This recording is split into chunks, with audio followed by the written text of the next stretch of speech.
et Adema Action TV, la chaîne sociopolitique et culturelle.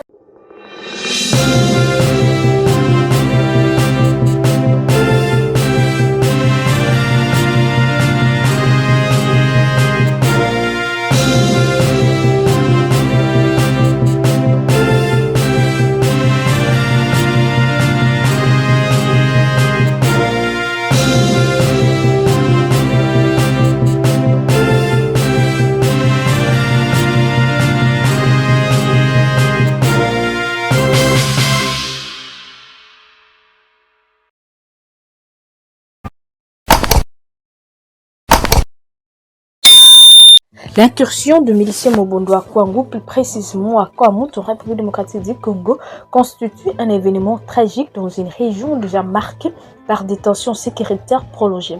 Le massacre qui a fait 12 morts et 6 blessés graves a eu un impact important sur la sécurité locale et soulève des préoccupations sur la stabilité de la région du Congo ainsi que dans d'autres parties de la République démocratique du Congo. Vous êtes sur EADEMA Télévision, merci de bien vouloir vous abonner, d'activer la cloche de notification, de partager les liens tout en invitant vos proches à rejoindre la grande communauté EADEMA Télévision. Le Kwango et la commune de Kwamout font partie des zones périphériques du pays, souvent éloignées du centre de pouvoir à Kinshasa, ce qui rend ces régions vulnérables à l'influence des groupes armés. Le milicien Mobondo, comme d'autres groupes armés opérant en RDC, sont souvent liés à des causes politiques, ethniques ou économiques. Ces miliciens sont responsables de nombreuses violences dans la région, en particulier dans les Grands Kasaï, les Kivu et les Kwango, où ils ont mené des attaques récurrentes contre les civils et les forces de sécurité.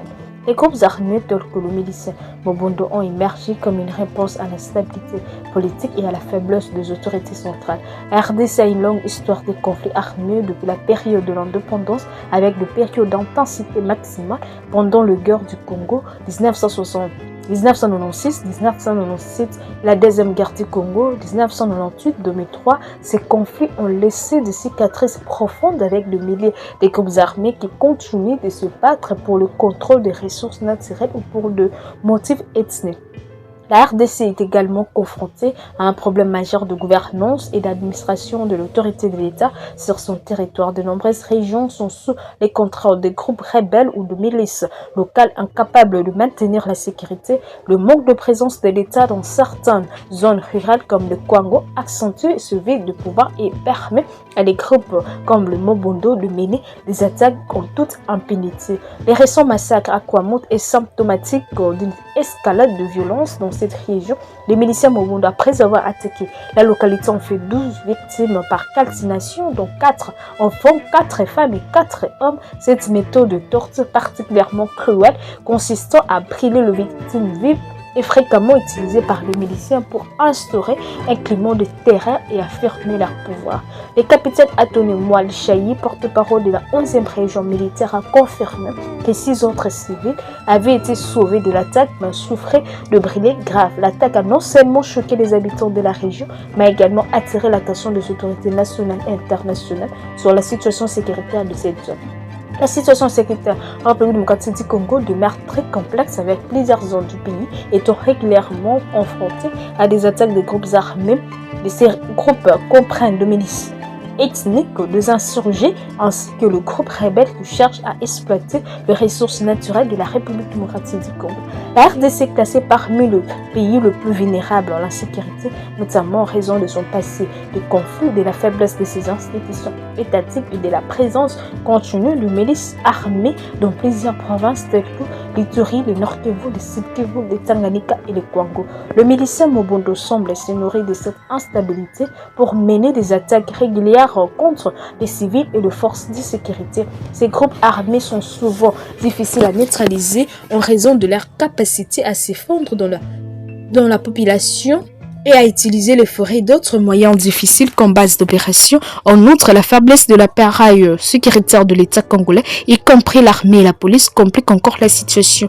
La mission d'Organisation des Nations Unies pour la stabilité en République démocratique du Congo, MONUSCO, qui a pour mandat de soutenir le gouvernement congolais dans le maintien de la paix, est également confrontée à des défis logistiques et opérationnels. L'insécurité persiste malgré les efforts de cette mission pour désarmer les groupes armés et la situation est aggravée par des tensions ethniques et la compétition pour les ressources naturelles.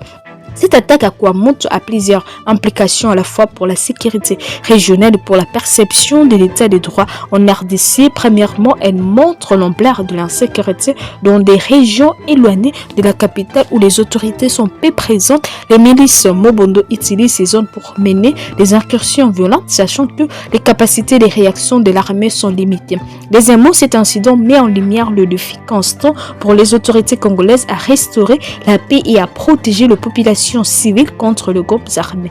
L'attaque a provoqué une vague d'indignation et pourrait mener à une intensification des efforts sécuritaires dans la région. Enfin, cet acte de violence soulève des questions sur la protection des civils et le respect des droits de l'homme en RDC. Le recours à des méthodes aussi brutales comme la calcination n'est qu'un exemple parmi tant d'autres des atrocités commises par des groupes armés dans cette région du pays.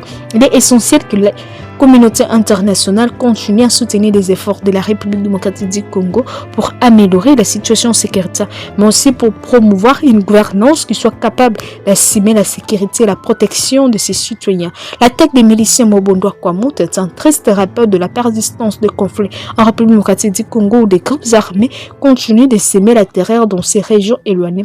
La situation sécuritaire en RDC reste fragile et les miliciens comme les Mobondo exploitent le void sécuritaire pour perpétrer des actes par la restauration de la paix dans la région du Kwango et plus largement en RDC nécessite une coopération renforcée entre les gouvernements congolais, les forces internationales de maintien de la paix et les communautés locales afin que ces cycles de violence passent par un renforcement de l'état des droits, la mise en place des politiques de sécurité efficaces et un soutien international constant pour restaurer la paix et la stabilité dans le pays. C'était IADEMA Télévision. Merci de nous avoir suivis. N'oubliez pas de vous abonner, d'activer la cloche de notification, de partager les liens tout en invitant vos proches à rejoindre la grande communauté IADEMA Télévision. On se retrouve très prochainement, mais d'ici là, l'actualité reste continue sur votre chaîne.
IADEMA Action, tu vis.